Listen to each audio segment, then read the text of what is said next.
Imaginez-vous dans la pénombre d'une pharmacie du XVIe siècle, des rangées impeccables de vases en majolique étincelants, regorgeant de secrets de plantes médicinales et de remèdes. Il n'en reste aujourd'hui qu'un seul, mais il suffit à évoquer l'univers de Costanzo Felici, médecin et naturaliste du XVIe siècle.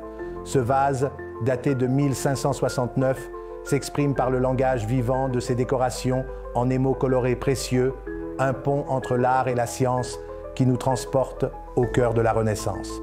Felici est né à Casteldurante, aujourd'hui Urbania, en 1525, mais a vécu la majeure partie de sa vie à Piobico. C'est là qu'il a ouvert sa pharmacie, un lieu où pratique médicale et recherche naturaliste se mêlaient.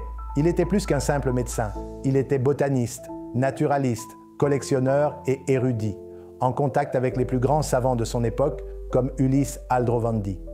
En 1569, il souhaita célébrer son identité en commandant un ensemble complet de vases pharmaceutiques en majolique, tous arborant les armoiries de la famille Felici. De cette extraordinaire collection, il ne reste aujourd'hui qu'un seul vase, ce grand vase globulaire en majolique, 5 couleurs, d'environ 40 cm de haut. Les armoiries, une croix bleue à 5 étoiles d'or, trônent au centre, encadrées de cartouches et de grotesques. C'est la signature visuelle de Felici, signe de son érudition et de son prestige social.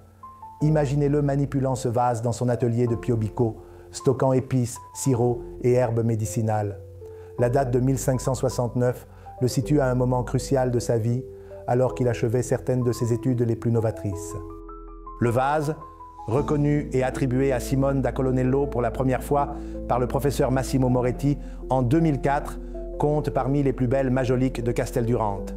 Son atelier créait des vases décorés de figures fantastiques, de masques, de cornes d'abondance et de chérubins, éléments que l'on retrouve également ici.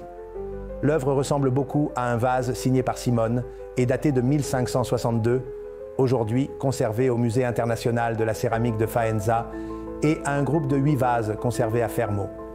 Tous présentent la même élégance, la même fantaisie grotesque et la même pratique de personnalisation des vases avec des armoiries et des dates. C'est cette comparaison qui nous permet d'attribuer définitivement le vase Felici à Simone da Colonello, reconnaissant ainsi son niveau artistique à celui des grands maîtres de la majolique de la Renaissance. Mais ce qui le rend véritablement spécial, c'est son caractère unique.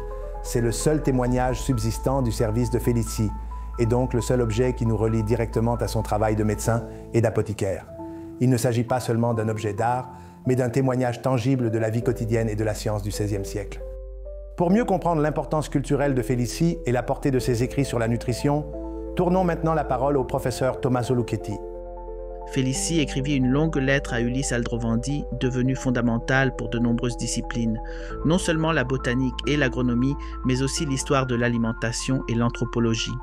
C'était un innovateur, un naturaliste moderne qui analysait non seulement la cuisine de l'élite, mais aussi celle des classes populaires. Sa lettre sur les salades est un chef-d'œuvre d'observation. Elle commence par la recette proverbiale « salade bien salée, un peu de vinaigre, bien huilé », mais dresse en réalité un vaste inventaire, des herbes sauvages utilisées par les paysans aux salades enrichies des cours. Il décrit les légumineuses, les céréales, les fruits, les conserves, les desserts et les épices. Il reconnaît la nouveauté du maïs et des haricots américains, critique le pain au gland, observe les pâtes de coin façonnées en formes artistiques et mentionne même le poivron rouge, alors rare et utilisé comme décoration. Enfin, il aborde le sucre, luxe du XVIe siècle, un ingrédient indispensable à toute soupe, capable de transformer les saveurs de l'époque, à tel point qu'on l'ajoutait même aux salades. Felici ne se limite pas à la nourriture, mais évoque également les rituels de convivialité. Par exemple, la coutume de changer la nappe après chaque plat, car la salade, si abondante et noble, exigeait la première nappe. Dans ces pages, il se révèle un observateur extraordinaire de la société. En unissant science, cuisine et culture matérielle, il nous a laissé un portrait irremplaçable de son époque et de sa région, le Montefeltro. Le vase Felici de 1569 est plus qu'une pièce de majolique extraordinaire. Il symbolise un homme qui a su allier science et art, mémoire personnelle et patrimoine collectif. À l'occasion du 5e centenaire de la naissance de Felici, nous espérons que ce vase, unique exemplaire encore existant, trouvera sa place dans une collection publique, peut-être même dans les Marches, sa patrie. Venez le découvrir par vous-même à la galerie Altomani au Palazzo Baviera, Piazza del Popolo 24, Pesaro.